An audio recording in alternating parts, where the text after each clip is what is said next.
Saludos y bienvenidos. Hoy nos vamos a sumergir en un material de lectura fascinante.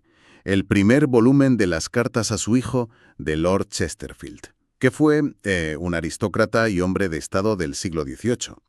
Y la verdad, no es una colección de cartas cualquiera. Para nada.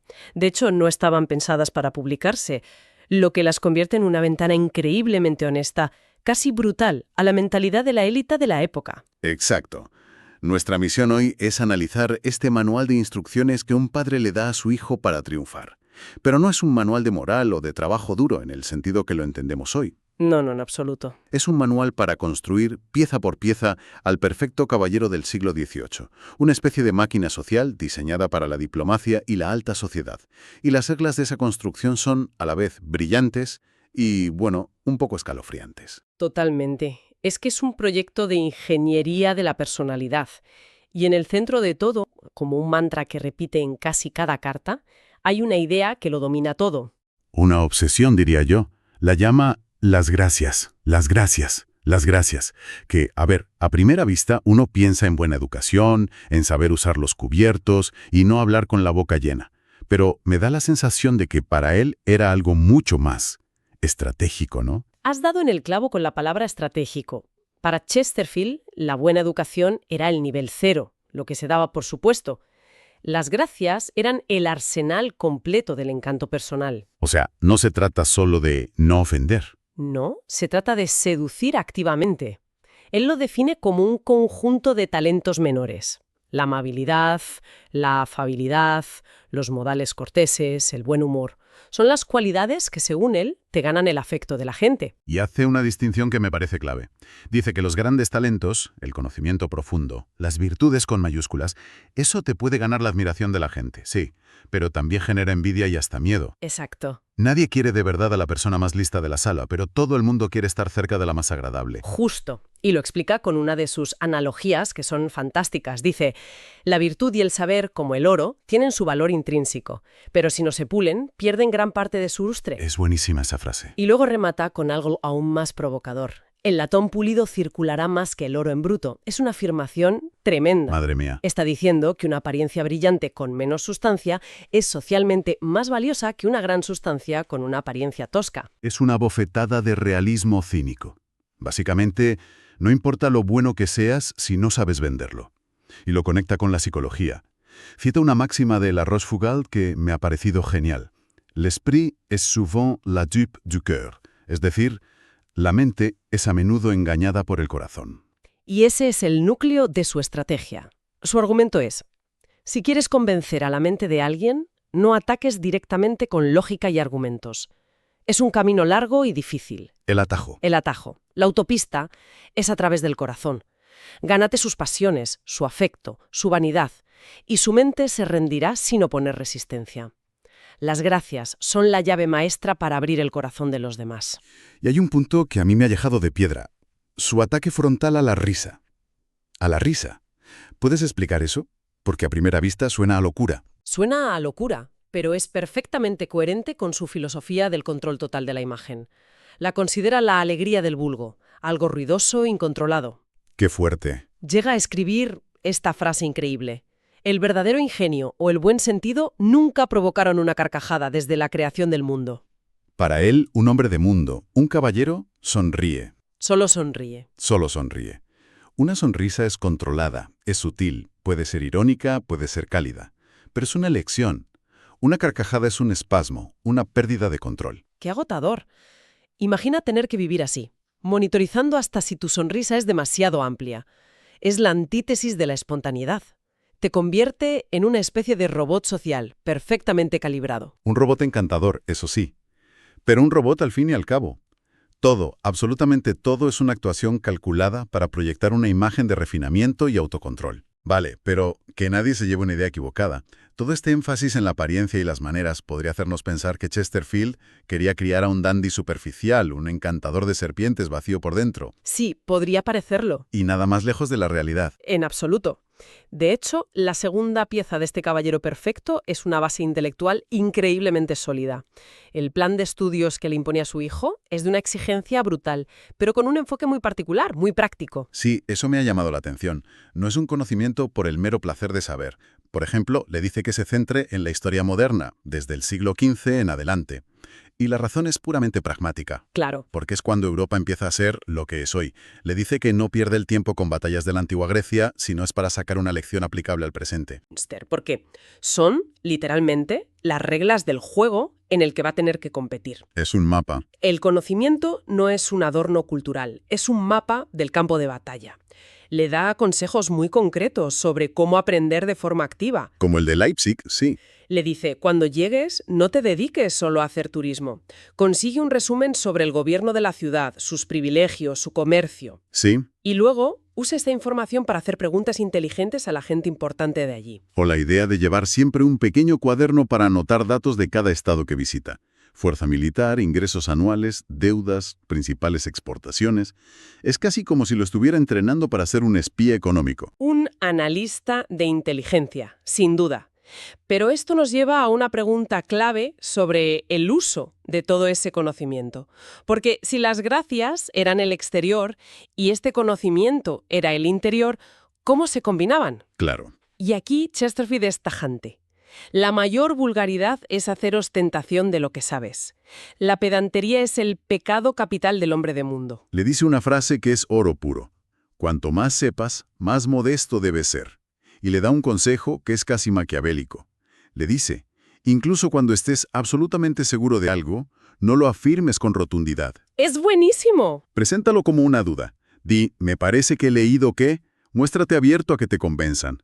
La idea es que la gente se resiste a ser enseñada, pero está dispuesta a ser convencida, si no se ataca su orgullo. Es una táctica de persuasión increíblemente sutil.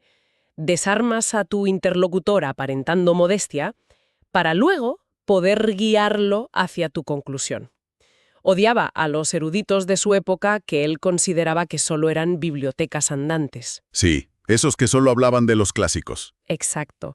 Tipos que solo hablaban de los clásicos griegos y romanos como si fueran dioses y despreciaban todo lo moderno. Su lema era claro, conoce a los antiguos pero domina el presente. El conocimiento no era para acumularlo y presumir de él en un salón, sino una herramienta afilada para usarla en el mundo real. Exacto, una herramienta. Y como toda herramienta, tenía un propósito muy claro: desenvolverse con éxito en sociedad. Porque de nada te sirve ser el más listo de la sala si nadie quiere hablar contigo o si metes la pata constantemente. Claro. Y ahí es donde entran sus reglas de conducta, que son increíblemente detalladas. Es que baja un nivel de detalle alucinante. Por ejemplo, en el arte de la conversación. Aconseja evitar a toda costa empezar una anécdota con frases como «te voy a contar una cosa excelente» o «vas a alucinar con esto». Ya. Porque, según él, creas una expectativa tan alta que es casi imposible de cumplir, y la gente acaba decepcionada. Es mejor contar la historia sin preámbulos y dejar que su calidad hable por sí misma. ¿Y su manual sobre el arte de adular es para enmarcarlo? No habla de la adulación burda y obvia. Propone una técnica casi de psicoanalista. A ver. Su consejo es: observa a la persona. Fíjate de qué tema habla más. ¿Cuál es el que saca a relucir una y otra vez? Esa es su vanidad dominante. Y una vez identificada, el halago debe ser sutil, casi indirecto, en ese punto exacto. ¿Qué calculador? Si un hombre se enorgullece de su valor, alaba el valor en general. Si una mujer presume de su intelecto, saca a colación lo raro y admirable que es encontrar inteligencia en el bello sexo. Es manipulación pura y dura. Y esta mentalidad de optimización constante la aplica a todo, especialmente al tiempo. Me encanta su máxima. Cuida los minutos, que las horas se cuidarán solas. Es una obsesión con la productividad que parece sacada de un gurú de Silicon Valley. Insiste en que no hay un lapso de tiempo tan corto que no pueda ser empleado. Totalmente. Tienes 5 minutos libres. Lee un párrafo. ¿Esperas a alguien? Repasa tus notas. Para él, el tiempo perdido era irrecuperable y, por tanto, el mayor de los derroches. Cada momento era una oportunidad para aprender algo, para mejorar, para afilar las herramientas. Y claro, con esta visión tan pragmática y utilitaria de la vida, su concepto de la moral también tenía que ser, digamos, flexible. Es una moralidad completamente pragmática. El mejor ejemplo es su distinción entre mentir y disimular. Para él, mentir es infame y necio, algo que te destruye la reputación. Vale. Pero ocultar la verdad, lo que él llama disimulación, es a menudo prudente e inocente. Pero vamos a ver, ¿no es eso mentir por omisión? Es una línea muy fina la que traza ahí. Finísima. Pero él la justifica con un ejemplo muy claro del mundo diplomático. Dice, imagina que eres un embajador y alguien te pregunta cuáles son tus instrucciones secretas. Tienes 3 opciones. A ver. 1, decirlas, lo cual sería una traición. Ujú. 2, mentir descaradamente, lo cual es indigno y arriesgado. O 3, la disimulación. Una respuesta evasiva, un silencio calculado, un cambio de tema. Para él, esta tercera vía no solo es aceptable, sino necesaria para sobrevivir en el juego del poder. Es la moral del resultado. Lo que importa es el fin. Mantener tu honor y cumplir tu misión. Y hablando de sobrevivir, también le da muchos consejos sobre con quién no juntarse. Me ha hecho mucha gracia su descripción de los jóvenes ingleses que, según él, infestan París. Es demoledor, los describe como una manada que solo se relaciona entre ellos, se pasan el día bebiendo y presumiendo y no hacen el más mínimo esfuerzo por hablar con un solo francés Nada. o aprender algo de la cultura del país. Para Chesterfield, eso es el colmo de la estupidez.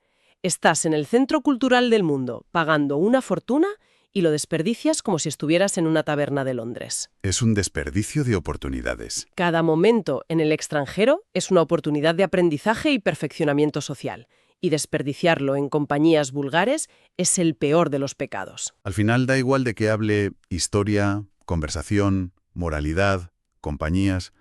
Todas las cartas, de una forma u otra, vuelven al mismo punto de partida.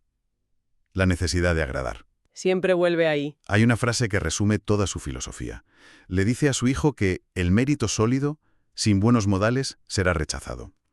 Mientras que un conocimiento superficial, si va envuelto en las gracias, será acogido y admirado. Es una visión del mundo bastante cínica, pero si lo piensas, probablemente era muy certera para la alta sociedad del siglo XVIII, y quizá también para la nuestra. Sí, puede ser. La presentación era como mínimo tan importante como la sustancia. El envoltorio del conocimiento y la virtud era absolutamente crucial. El mejor producto del mundo, en una caja mal diseñada, no se vende. Entonces, si estas gracias son tan importantes, tan etéreas y tan difíciles de definir, ¿cómo demonios se aprenden? ¿No hay un libro de texto para eso? Su respuesta es brutalmente simple y directa. Le dice que se adquieren mediante la observación, con mayúsculas. Así, en mayúsculas. Le ordena literalmente que se comporte como un espía social. Fíjate en las personas que gustan a todo el mundo. Analiza qué hacen, cómo lo hacen, qué dicen, cómo se mueven y cópialos. Es un proceso de imitación consciente. Suena casi como el entrenamiento de un actor. Le pide que copie a los mejores maestros y dice algo como, al principio servilmente, luego con más libertad y finalmente uniendo el hábito y la invención. Exacto. O sea, primero imita, luego adapta y finalmente crea tu propio estilo a partir de lo aprendido. Justo. Y lo más increíble es la presión que le mete. Le pone una fecha límite. Le asegura que su reputación, su carácter, a los ojos del mundo, quedará definitiva e irrevocablemente determinado a los 2 meses de su regreso a Inglaterra. 2 meses. 2 meses. Es una ventana de oportunidad minúscula para un juicio que durará toda la vida. Es una presión tremenda. El debut en sociedad era como un examen final sin posibilidad de recuperación. O lo clavas o estás acabado. Entonces, si juntamos todas las piezas, ¿qué imagen final tenemos?